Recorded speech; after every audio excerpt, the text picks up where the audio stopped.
Hello, Divine Reset women. This is Lynn and I am the founder of Divine Reset. I am here for our inspiration series, and thank you for your patience. I took a little sabbatical, if you will, because life is quite a learning. learning. Uh, it was a big learning period for me, and I'm still learning. And I'm so happy to be back. With our inspiration series, we want to inspire you to remember who you are. Remember that divine core, because deep inside you is a beautiful, perfect being, a beautiful, perfect feminine goddess. And so I am here to help you remind you of that, and so that you can take your life every day and you can move forward, even if it's baby steps. So with Inspiration Series, I bring on guests who help us with all the daily stuff that might weigh us down. How do we balance things? How do we handle relationships? How do we handle financial issues, health problems, whatever it is? That's what Inspiration Series is for. And so I'm so happy to be here today, and I have a guest that I've known for a couple of years. Her name is Cheryl Spahija. Did I say that right, Cheryl? You did. Very good. Oh, fabulous. And I met Cheryl, well, first of all, I was very intrigued by her appearance and how she carried herself. She's very beautiful. She takes very good care of herself. And I could tell that she's someone that really has applied very holistic things, and she honors her body, her spirit, her mind, and she lives this. And so I knew for sure that I wanted to have her as one of our guests. So she has a lot of credentials, and so I'm going to let Cheryl introduce yourself a little bit, and then also the topic that we're going to talk about today. Thank you, Lynn, and thank you for that glowing introduction. When I met Lynn, I was also very impressed, because Lynn also is a person who exudes, there's a certain radiance that she has, as you all know. She takes great care of herself as well. I am a clinical hypnotherapist and life coach. I'm also in Pilates teacher training, because years ago I was a personal trainer and I missed that fitness component. So I'd like to be able to offer people a well-rounded repertoire of tools they can use to enhance their lives. And what I'd like to talk about today is self-care. And as women, we take care of everyone else. We are supposed to be positive and happy and bring everybody else up. And we do a great job at that. But sometimes as healers and as women, technically we are healers. We're the healers of our families. We're the healers of our friends. People must think that we just breathe rainbows all the time and we never get upset ourselves, right? Yeah. But even the most highly educated and highly evolved and compassionate person will get upset. We do get angry. We do feel sorrow, and we feel rage, and we feel irritation and anxiety sometimes. And therapists feel that too. And sometimes some of you may have noticed friends saying, well, you're the one who's always positive. Just apply that to yourself. Well, that's true, and that's a good reminder. But sometimes we need to be allowed to speak our truth and our mind and our heart. So it's good to have a vent buddy. If you have one friend who's going to listen to you and not be judgmental, and know that this is just a vent session, because you can't let the vent session go on too long, because then you start to bring it back into yourself. So a couple of tools excuse me, a couple of tools that you can use. One great tool is a journal. And sometimes if you open up your journal and the words just don't come, start doodling, draw cartoons. You're not a great artist, or maybe you are and you just don't realize it yet. Then sometimes the words will come. And sometimes if that vent journal is the only place that you can let it out, do that. And then when you read back over what you've written, if it's something sad or angry or something, if it's emotions, you've gotten them out. Symbolically, they're out of you and they're on that paper. You can take that paper and you can burn it, or you can tear it up and throw it away. And you're symbolically throwing away all of that stuff. And maybe that'll help you be a little bit more clear and a little bit more light and a little bit happier. Because when you get right down to it, you can't give from an empty cup. You need to be replenished yourself. So that's just one tool. Many of us say to ourselves, well, what is self-care?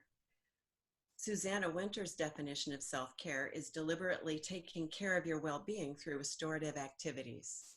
The journal is just one. Okay. Venting to another person is just one. Taking a walk is one. Getting out in nature is powerful. It's a powerful tool for renewal.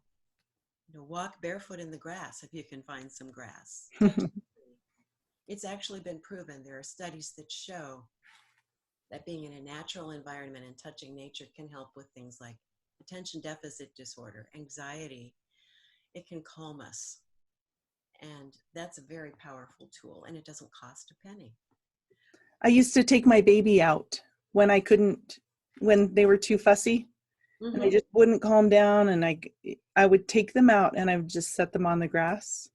And I didn't know all of the healing, but I just did it because it was a change of scenery and fresh air.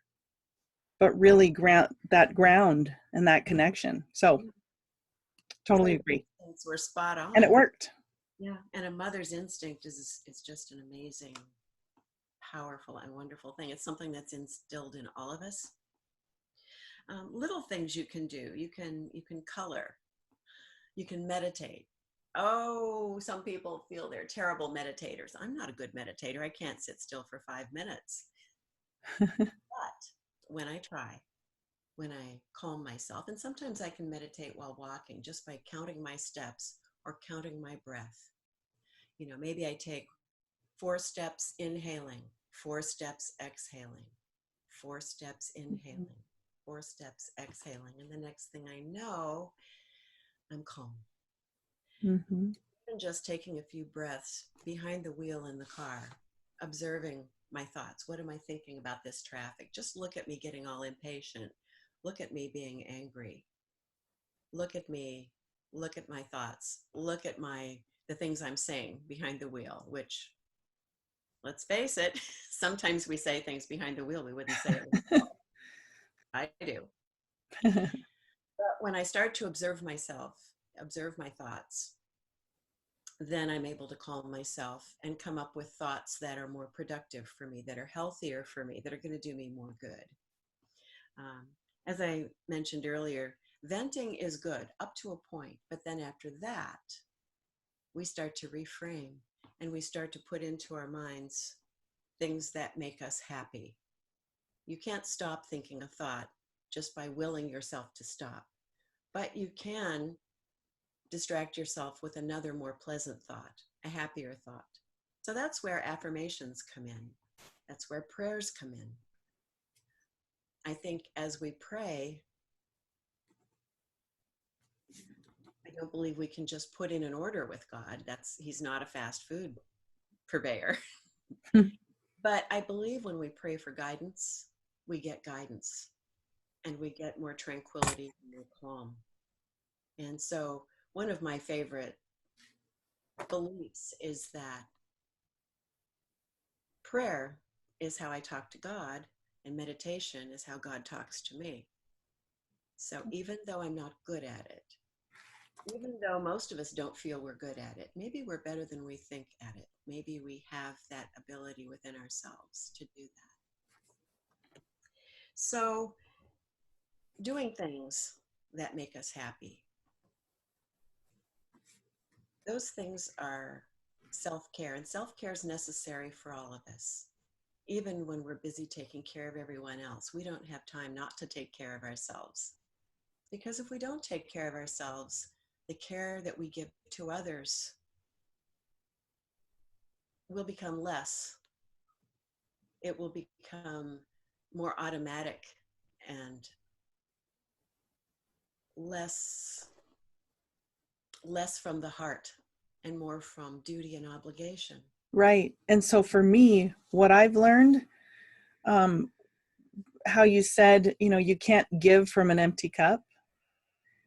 I definitely I can relate to being so depleted that I started to resent my family and certain situations because it was more a duty rather than,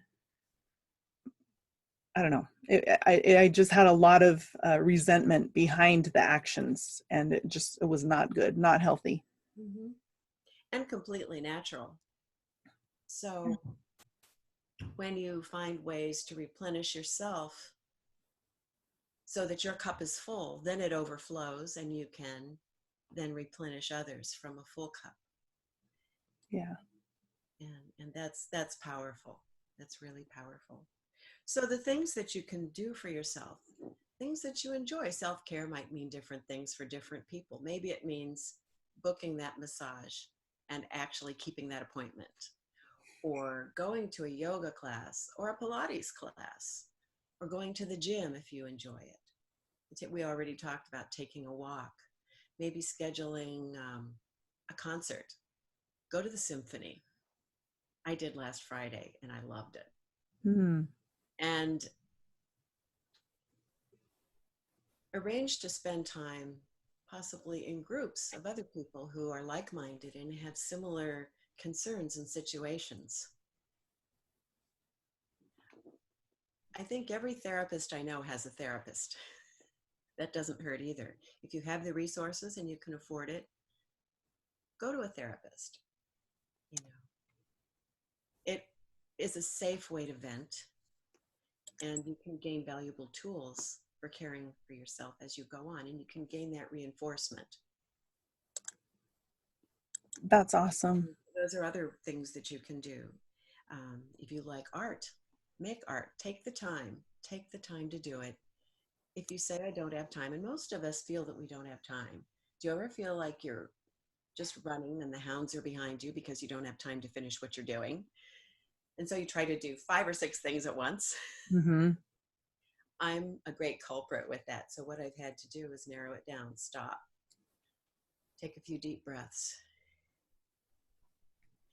and then do one thing at a time. If I have to set a timer to keep myself on that one task, I do it. And completing that task, even though I'm doing something that needs to be done, that's self-care for me, because I feel much more satisfied and calm when that task is finished. Then I set a timer for the next task. If I'm not finished when the timer goes off, I continue with that task, but at least it has made me focus. And I think in our society today, we aren't focusing. Maybe we pick up our phone and scroll through Facebook, or we scroll through social media, and we just get on there as a reflexive way of dealing with things and escaping from things. Mm-hmm. And that's not really self-care, because you get the dopamine hit in your brain, and that's what your brain is craving. But it's a fast and not very productive dopamine hit, because what you see on that social media might be something upsetting. Maybe you're listening to the news and you're upset half the day over it. So one of the self-care tools that I can recommend for people, when you get up in the morning, get up, get dressed, slather on some sunscreen, go out and take a walk. 5 minutes, even 5 minutes, 10 minutes. You may extend it to 30 minutes or an hour. If you don't like the way your neighborhood looks, jump in the car, go find one of our beautiful hiking trails, or go find a park, go find some beauty to look at. And it replenishes us. And when we are replenished, we get more done in the time that we have available to us. Oh, that's so true.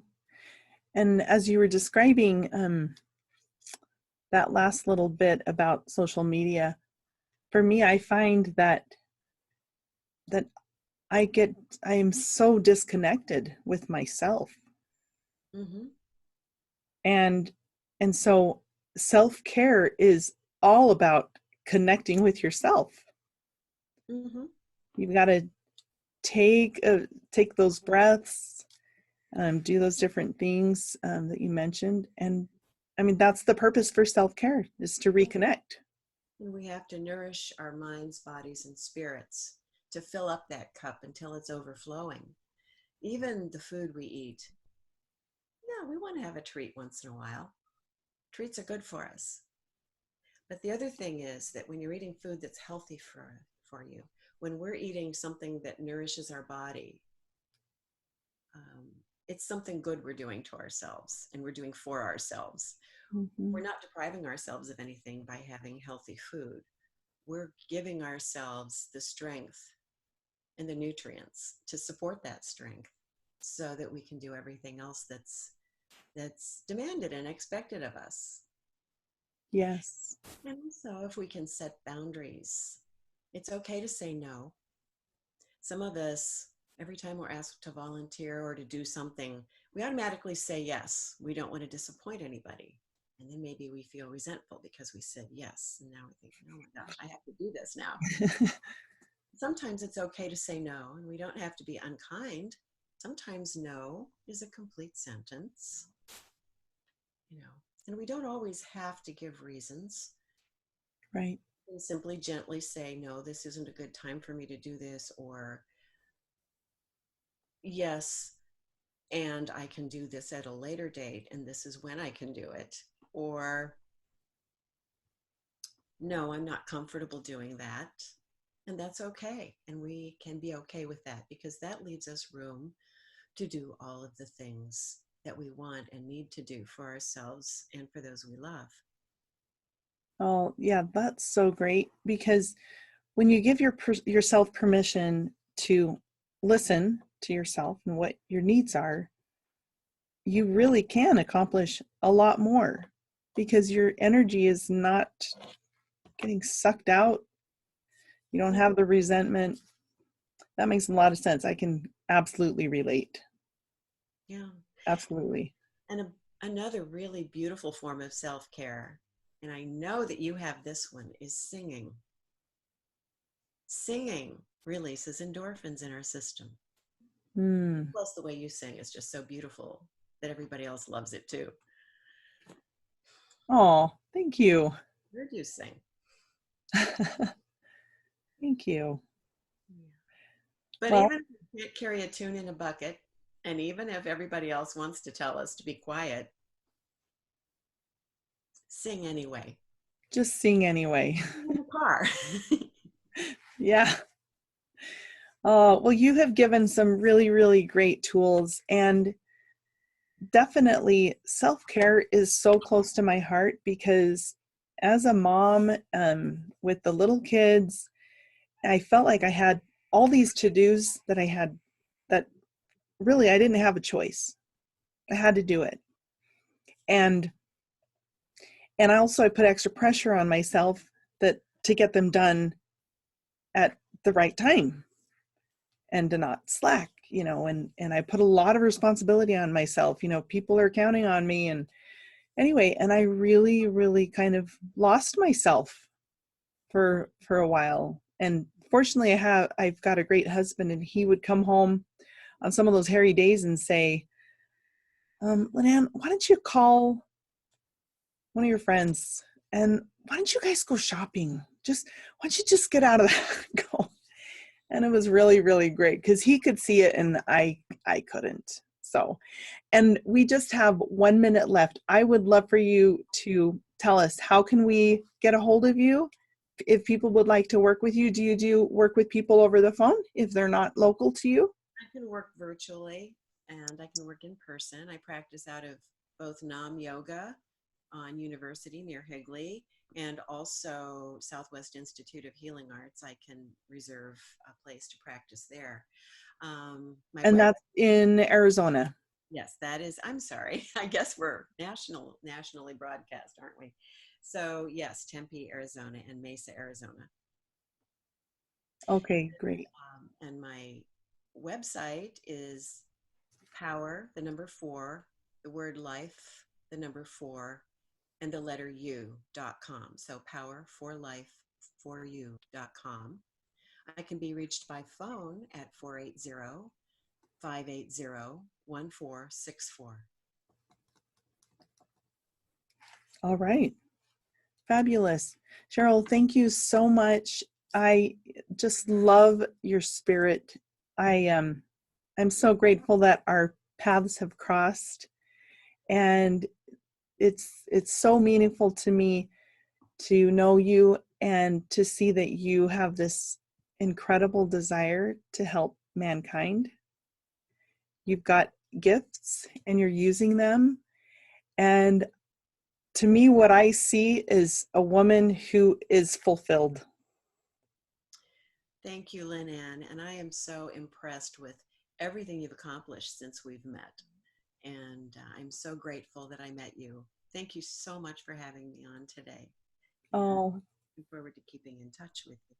yes, for sure. And I'd love to have you back as another guest sometime. Thank you. I would love that. All right. Thank you, Cheryl. Thank Have you, a Lynn great day. Ann. Goodbye, our Reset Women. I hope this was valuable to you. And we will see you next week for another installment of Inspiration Series.